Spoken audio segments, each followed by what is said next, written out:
Alright, I am super excited because I have created my very first mould. Lots of trials and tribulations, but I learn by doing, and I think I can now get this better. But before I say I can get it better, I actually need to see what it's going to be like inside. So this was a very old glass Tealight holder that I really enjoy, and I wanted to give it a go at replicating it. So I've created a mould, allegedly. I'm going to see if it's going to come out, and then I'm going to cast with it. And if I'm happy with it, I'm going to give it another go, and I'm going to show you how I created my moulds, the Sharon way. So let's see how easy this is going to come out.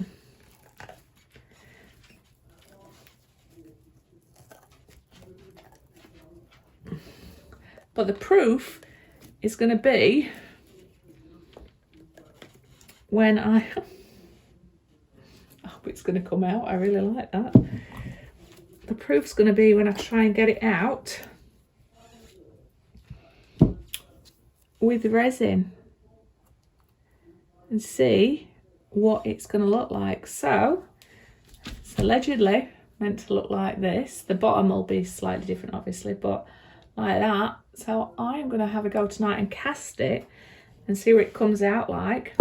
And then if it's successful, I'm going to do another one and show you my process. You may never get to see this video because there's lots of loads and I'm not going to tell you what they are until the end. I am now going to attempt to use the mould that I created. I'm going to use it for a Tealight for my Jesmonite and see what it comes out like, because I want to try and perfect and make some of my own ones. And I just want to see if it's going to have value, but a great way for us to test our Jesmonite as well. Just so you know, to get roughly 150 mils worth of volume, I've got 2 lots of powder and they weigh 93.8, and 2 lots of liquid which are 37.5 each. I really needed, you could have done it in one pot, but it's quite a lot, and to get 150 ml, it's going to leave me just short here. And when I put it in, I'll work out whether it comes out like that or whether you need to fill this mould to the top. But I didn't want to over mix, otherwise I've got to use my Jesmonite pretty quick. But we're going to go with it as it is, and we're going to see how we go. The colours that I've chosen to go with is the Resin 8, and this one is for Jesmonite, and this is red oxide. I'm curious to see what that's going to be. And also a little white, so I feel like I might splash a little bit of white in there. So I'm going to mix up one batch, pour it in, shake it, tap it to try and release some bubbles, and then I'll add, mix up the same one. Now I've got this to try to see if it's any good. It's for resin, but I think it'll be for Jesmonite as well, to make sure that I get it like a batter consistency with no lumps in there. So I'm going to give that a go. But you'll see me come in to start with and mix it with my stick. That's just to get the liquid and the powder together. So always mix your powder into your fluid in that order and slowly mix it together, and then I'll come in with my beater. Wear a mask, like a dust particles, because this powder does get everywhere. And other than that, enjoy yourself. So I'm going to get on with this. Hopefully we'll learn something, and hopefully we'll see if this mould has any value.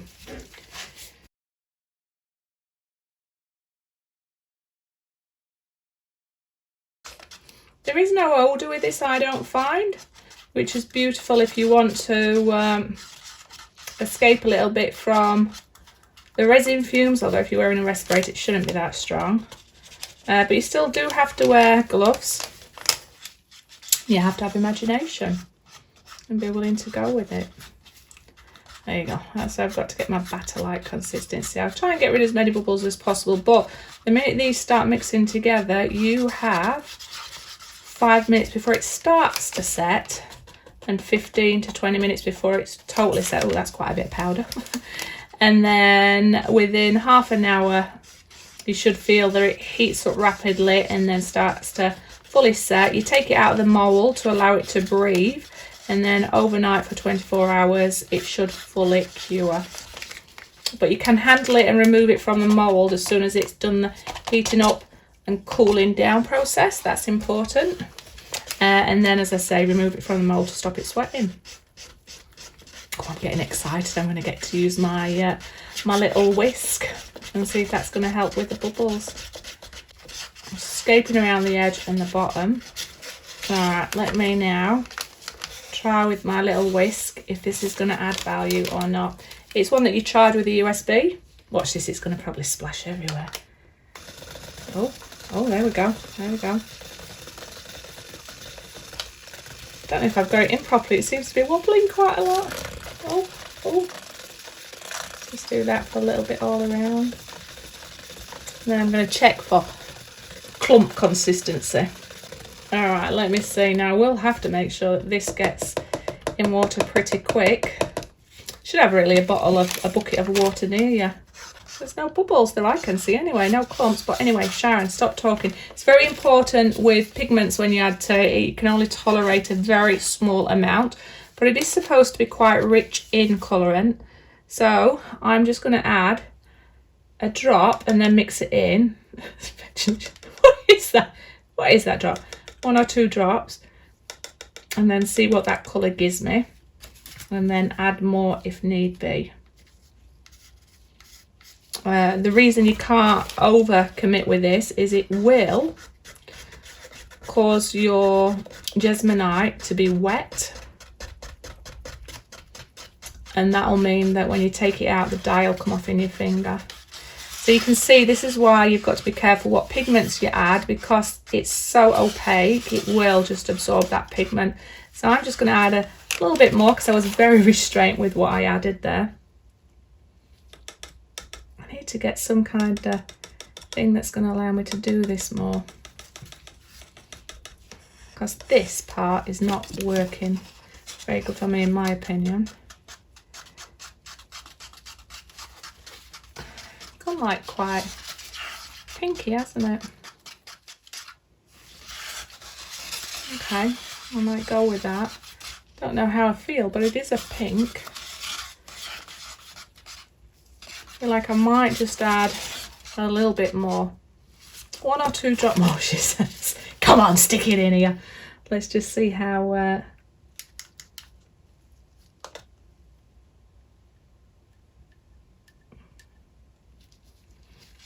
I'm trying to work out if I do pigments, if that will give you a better colour than this. Okay, that's definitely got a nice red tinge to it. So this one I'm going to put in as is, and then the other end I'm going to maybe add some white to it, but hold from high up, let it fall to the highest point slowly, and then in circles. Then when it's around the bottom, what I am going to do is tap it to try and get rid of as many bubbles as possible. Now I've seen somebody say get a paintbrush and paint around the edges, and that may help as well. So I'm going to keep trying different methods or different advice until I perfect it and see where I feel. But this is an oxidized red, so I'd say it's more of a pink. I don't know what colour I'd say this is. Quite nice.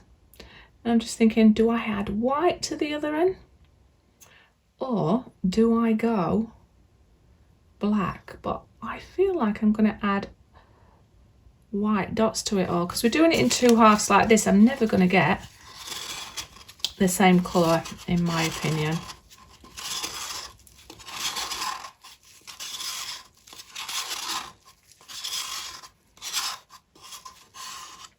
So let's just shake this pot. Let's get rid of the bubbles.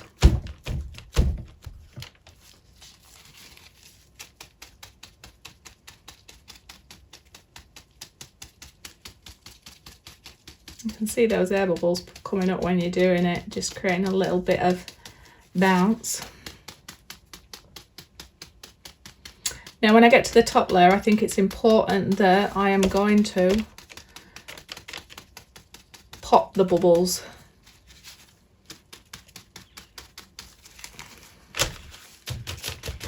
All right, let's go on with the second one. We use the same method.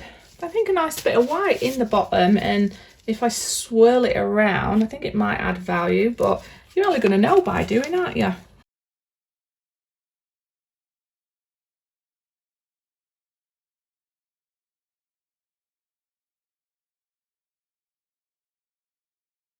Probably wait until this is fully cured, but here we go. I'm going to do circular motions now.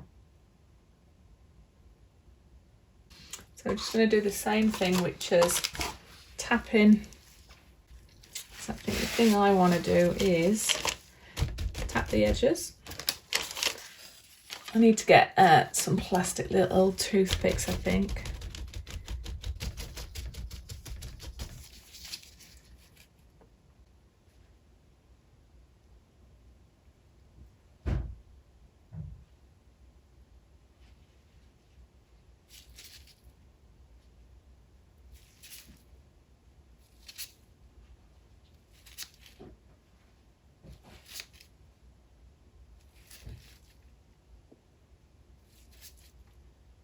Alright, it is time to demold. So it's been about 40 minutes, 45 minutes, because you had to wait until this heated up and cooled down. It is cooling down, it's just about done. So I think it's safe to give this a go. So I'm curious. Wish me luck. Gonna slowly pull it out and sort of see. And I'm gonna let gravity help it. And then maybe pull. Oh, look at that. Oh, I'm happy.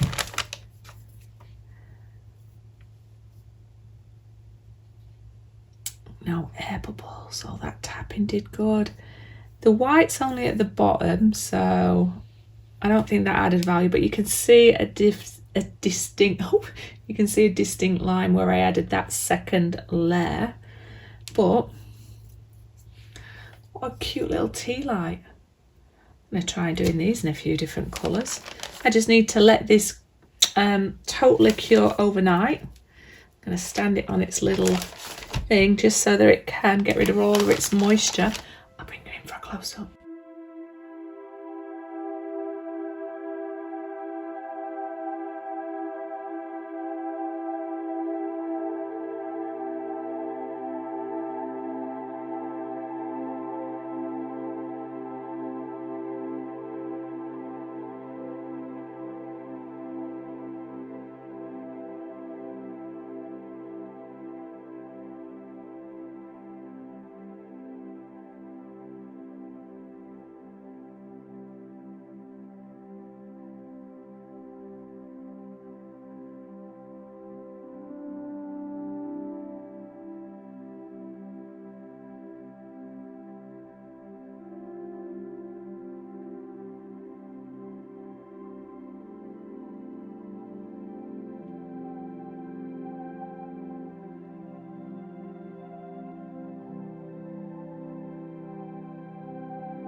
hey, we are at review time. Thank you so much for hanging with me through this journey.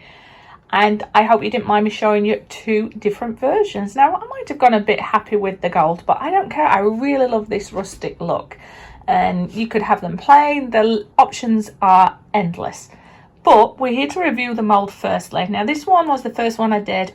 Absolutely love the simplicity of it. And this could easily go out in garden or, you know, around the house. But the mould actually worked. This one I didn't fill up quite as much as this. You can see it stands a little bit lower. And they're not perfect. I have a few air bubbles, still trying to perfect that. But the detail in these, just love. And you get such instant gratification from what you're doing. And, you know, you learn by doing. And I love the details you can even capture on the bottom. And the question I got asked was, can you dust your moulds like you do when dealing with resin? Absolutely. Look, I went a bit crazy. But I do love the details of these. So even though the way I make my moulds is probably not the way other people would, I'm learning. And if anybody knows where you can get a big pack from, because the ones I've got are just really your starter kits from Amazon, and it wouldn't be cost effective to keep creating your own molds in them. So I'm not selling my molds yet. It might be something that I do if somebody enjoys some of the things I'm creating or working with. But I think of them all, I love this one, say if we're going to go outside and have a garden party this summer. So I do lots of those. And I really enjoy this one here, where it's got the black at the bottom. And we had the coffee bean in there, which, as you know, pigments on micro powders does dilute. But if you want to create some, you know, softer colours, thumbs up, subscribe, share, comments are always welcome. Remember to visit my Facebook group if you're not a member already and showcase your creations. We love to be inspired by you and celebrate what you've created, and vice versa. I hope that we inspire you also.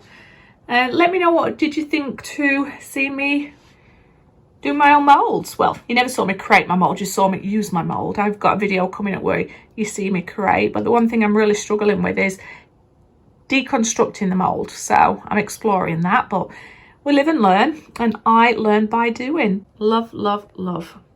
All right, see you on the next video. Keep safe, keep creating, and keep learning. Have fun. Bye bye.